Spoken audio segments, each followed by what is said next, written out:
బాపు నీ చుట్టూ దయ్యాలు ఉన్నాయని దాదాపు 100 రోజుల క్రితం ఎమ్మెల్సీ కవిత చేసిన వ్యాఖ్యలు తెలంగాణ రాజకీయాల్లో సంచలనంగా మారి బీఆర్ఎస్ పార్టీ అధినేత తన తండ్రికి రాసిన లేఖను కావాలని కొందరు లీక్ చేశారని ఆమె మండిపడ్డారు.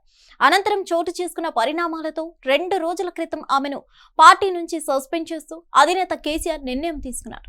పార్టీ నిబంధనలు దాటి పార్టీకి చెందిన కీలక నేతల మీద కవిత చేసిన సంచలన వ్యాఖ్యల నేపథ్యంలో ఆమెపై వేటు వేసేందుకు కేసీఆర్ వెనుకాడారు.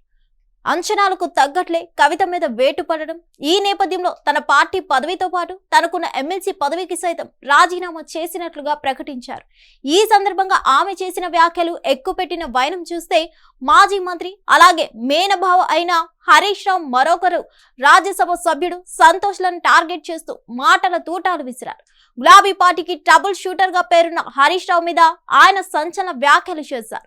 హరీష్ ట్రబుల్ షూటర్ కాదు, బబుల్ షూటర్ అని ఎక్కసం చేశారు. ఇక రాజ్యసభ సభ్యుడు సంతోష్ మీద ఆమె షాకింగ్ ఆరోపణలు చేశారు. పార్టీకి నష్టం కలిగించేలా ప్రవర్తిస్తున్న కారణాన్ని చూపి తనను సస్పెండ్ చేశారని, ప్రజా సమస్యల మీద పోరాడితే పార్టీ వ్యతిరేక కార్యకలాపాలు అవుతాయా అన్నది ఇప్పుడు కవిత ప్రశ్న. తన సంజాయిషి తీసుకోకుండానే తనను నేరుగా ఉరితీశారని, ప్రజల వద్దకు వెళ్తానని తన తల్లితో మాట్లాడకుండా చేశారంటూ బాధను వ్యక్తం చేసిన కవిత గతానికి భిన్నంగా ఈసారి తన మాట తీరులో కాస్త మార్పును తీసుకొచ్చారు. తాను, తన తండ్రి, తన సోదరుడు ఒక జట్టుగా ఆమె పేర్కొన్నారు. అదే సమయంలో హరీష్, సంతోష్లను వేరే జట్టుగా, పార్టీకి ఎప్పుడైనా సమస్య అన్న అంశాన్ని ప్రస్తావించారు. తనను టార్గెట్ చేసి పార్టీ నుంచి బయటకు పంపారని, వారు కుట్ర చేసి తన తండ్రిని, తన అన్నను మోసం చేసే అవకాశం ఉందంటూ మండిపడ్డారు. హరీష్, సంతోష్లకు ధనార్జన తప్పించి మరింకేమీ ఉండదని, త్వరలోనే తన తండ్రిని, సోదరుని పార్టీ నుంచి గెంటేస్తారంటూ ఆమె తన అంచనాను వెల్లడించారు. మొత్తంగా తన మాటలతో తన టార్గెట్ ఎవరన్న విషయాన్ని కవిత క్లియర్ గా చెప్పేశారు. తమ కుటుంబాన్ని ముక్కలు చేసి బీఆర్ఎస్ ను లాక్కునే ప్రయత్నాలు చేస్తున్నారని కవిత ఆరోపించారు. నాన్న, అన్న, హరీష్ రావు, సంతోష్ రావులతో జాగ్రత్త అని కవిత అన్నారు. అయితే ఈ వ్యాఖ్యలపై హరీష్ రావు సీరియస్ అయినట్లు తెలుస్తోంది.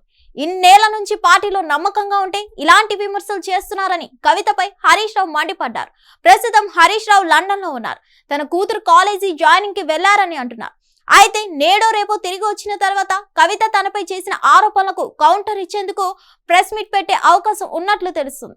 అంతేకాదు, తనపై కవిత చేసిన వ్యాఖ్యలకు గట్టిగా సమాధానం చెప్పేందుకు హరీష్ రావు సిద్ధమయ్యారని అంటున్నారు. చూడాలి మరి హరీష్ రావు ఎలా రియాక్ట్ అవుతారో అని. మరిన్ని అప్డేట్స్ కోసం stay tune to Hit TV. Hit TV app, ఇందులో short news, live news, entertainment shows, movies, digital magazines తో పాటు మీ జిల్లా వార్తలను కూడా ఫ్రీగా చూడొచ్చు. ఇంకెందుకు ఆలస్యం, వెంటనే హిట్ టీవీ యాప్ ని డౌన్లోడ్ చేసుకుని ఫ్రీగా ఎంటర్టైన్మెంట్ పొందండి. Hit TV app. Hit TV app. Please download hit TV app. Hit TV app ని ఫ్రీగా డౌన్లోడ్ చేసుకుని ఎంజాయ్ చేయండి. మీకు నచ్చిన ఎంటర్టైన్మెంట్ కోసం హిట్ టీవీ యాప్ ని ఫ్రీగా డౌన్లోడ్ చేసుకుని ఎంజాయ్ చేయండి. హిట్ టీవీ యాప్ ని డౌన్లోడ్ చేసుకుని ఆస్వాదించండి, ఆశీర్వదించండి. ఇంతమంది సెలబ్రిటీలు హిట్ టీవీ యాప్ ని డౌన్లోడ్ చేసుకోండి అని చెప్తున్నారంటే ఎంత మంచి యాప్ ఆలోచించండి. అమెరికా అమెరికా అమెరికా అమెరికాలో చదవాలనుకునే వాళ్ళకి విశ్వసనీయమైన పేరు మన శౌర్య కన్సల్టెన్సీ. UK లో 1 year masters, UK లో 1 year masters, 2 years work permit up to 5 years visa. Contact Saurya Consultancy.